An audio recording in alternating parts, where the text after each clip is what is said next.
So the thing I want to get across to all of you is, as Simon pointed out, a little more background and understanding and richness around the question of who this millennial generation is, and the easiest way to do that is to describe their upbringing, because for the most part, a generational's attitudes and beliefs are formed during that childhood, and the child-rearing theories and practice at the time are what causes these generational cycles to continually reoccur in the course of American history.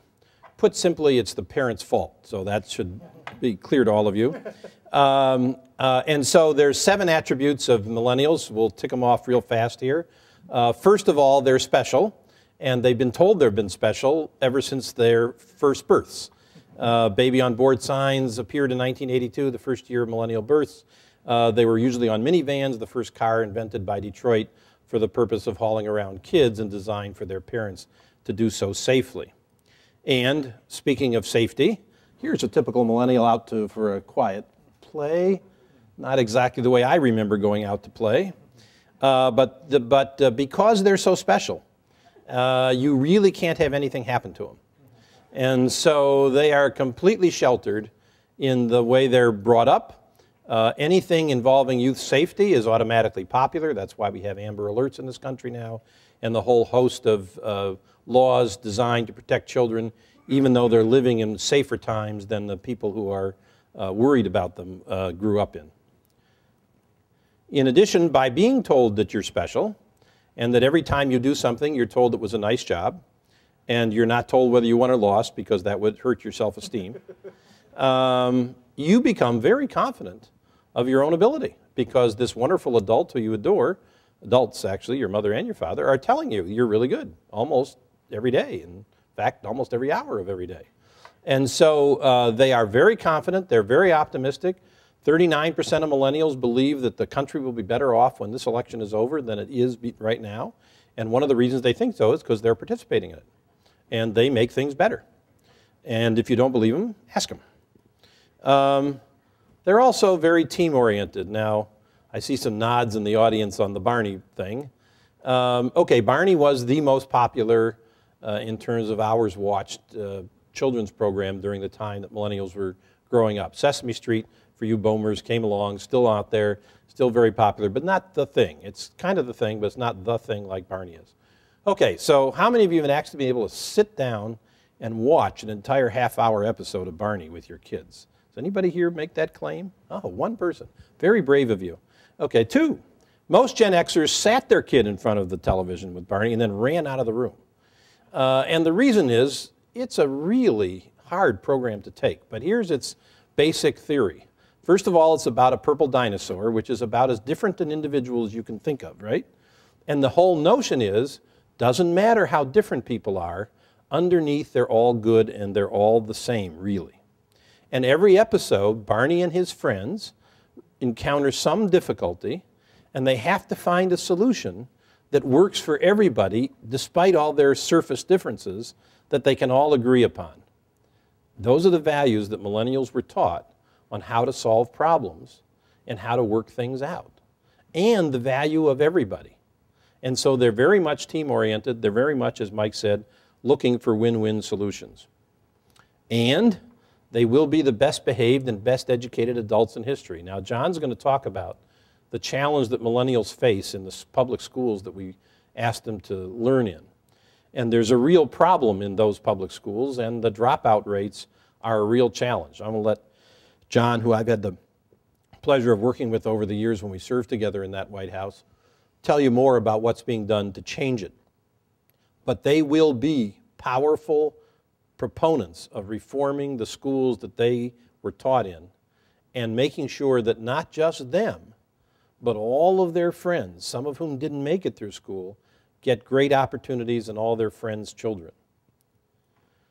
However, one of the reasons they got through school, if they got through school, was because their parents were there constantly pushing them to make sure they achieved the goals that were set out for them, and doing so in a way that allowed them to get a trophy, right? Because I don't know if you've been to millennial sporting events with young people, but I had the pleasure of going to my grandson's baseball game when he was 5 or 6.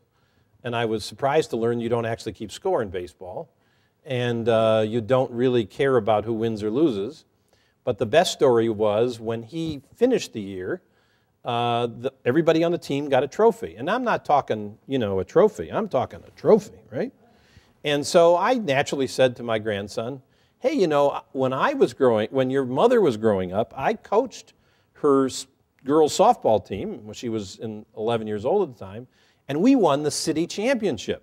And she got a trophy. So when we came home, he wanted to see his mother's trophy, which of course she had still kept. And it was like this big, and he started laughing. And of course, that was for winning the championship back in those days. This was for just showing up. And that's the way millennial sports have been organized, because they want everybody to work hard, but they don't want anybody to feel they failed. And therefore, most millennials think of life as a series of hurdles to be jumped. And you try your very best, and you jump that hurdle, and hopefully you make it. And if you don't, you pick yourself up and you try again on the next hurdle. They're also a very conventional kind of generation when it comes to social norms and social rules. They get along great with their parents. 50% of millennials talk to their mother every day about whatever's going on in their life. They're friends with their parents. You raised them to be their friends. You negotiated with them rather than impose strict discipline. You worked it out between the two of you. So now you've raised a set of master negotiators along the way. But you've also created folks who will avoid texting while driving. Even though this particular sign, I think, has bullet holes in it. But anyway, it's probably put there by a Gen Xer. They believe that social rules help, and they will enact social rules in the country through the political process that we'll all have to abide by. Most importantly, if you're thinking about talking to millennials, remember these are not Gen Xers. These are some of Mike and my favorite pictures. This is on your left, Time magazine from 1990 describing, picturing Generation X. You'll notice a couple things that are striking about that picture. First of all, they're all dressed in black. But if you go out to a mall today to look for black clothing, goth-style stores, you'll find they all closed. December 2006 was the end of that look. Millennials were done with that and not buying it anyway, and Gen Xers were too old. But the other big thing about the picture is no one's looking at each other. They're all individuals. Gen Xers are a generation of entrepreneurial, risk-taking, independent souls. That's the way they were raised, if you can call it raised, by their parents, because they were mostly latchkey kids. And their attitudes reflect that view of society. I'm in it for myself. I got to figure out how to solve these problems on my own. I'm going to get it done. Bottom line, use technology, but get it done. Very pragmatic. That's not the picture of the millennial generation in the 2000 issue, May 2000 issue of Newsweek that you see in front of us. Those are kids, ethnically diverse, hugging each other, dressed colorfully, enjoying life. And that's a reflection, again, of this new generation's attitudes and behaviors. Now, we don't have a lot of time because we got a couple of folks who are going to talk about it in detail about these behaviors. Obviously, everybody knows our book talks about MySpace and YouTube in the title. Since the manuscript was turned in last July, Facebook took off in popularity, so you could throw them in too. But this is a generation that organizes itself, using the tools of the internet, but most specifically social networks, to stay constantly in touch with each other. 80% of millennials have a profile on at least one social network, usually multiple ones, usually multiple persona with different names in every place that they're known by in those areas, because the real person is something they keep private, but their public persona is something they're most willing to share. And they do that in order to accomplish things and also make decisions, because if you ask a millennial, what the truth is or what's the best answer, they'll ask their friends. By the way, they'll do that in the workplace too. Whether the friends work in the workplace or not, they'll still check in with them on how to solve your problems. And they're very highly tolerant as a result of their upbringing on the social issues that have divided this country. On the left and right are the two new senators from Virginia and Montana, whose election is often called the YouTube election because they each captured the awkward moments of their opponent on video and posted it on this new thing called YouTube, which didn't exist in 2004. And the resulting videos of the guy who was going to be president of the United States. Oh, George Allen, that's him.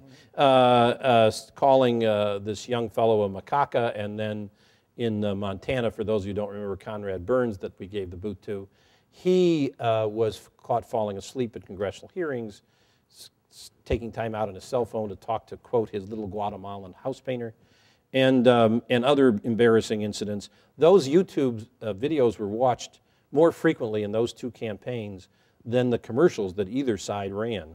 Most importantly, on Election Day, Montana has same-day registration. Virginia has a pretty generous registration process. On Election Day, it was the turnout in college towns of millennials that provided both of those senators the winning margin of victory. And as you all know, because you're here at an NDN event, that made the United States Senate a Democratic Senate. So people ask us whether millennials have had any impact, social networks mean anything. Well, yeah, like the United States Senate, how to start there. And the other person we've portrayed here, Claire McCaskill, who won in that same year in Missouri, did not have a YouTube moment, although many of you may have seen one of her commercials, which was done by Michael J. Fox on behalf of the stem cell research ballot, the proposal that they had on the ballot in Missouri. She put two propositions on the ballot, one around science, the other around raising the minimum wage, both reflecting very much the civic era political agenda that Claire McCaskill brought to the campaign in the bellwether state of Missouri that always votes for the presidential winner. Her opponent, another well-known entrenched, not quite as entrenched Republican, he went on television to say that the election was actually about God's, guns, and gays, and that his opponent, Senator McCaskill, was on the wrong side of all three. I'm not sure how you get on the wrong side of God, but that's what the attack was on Senator McCaskill. And in the bellwether state of Missouri, that idealist agenda era of campaigning lost. And it will continue to lose by larger and larger margins as this civic era unfolds.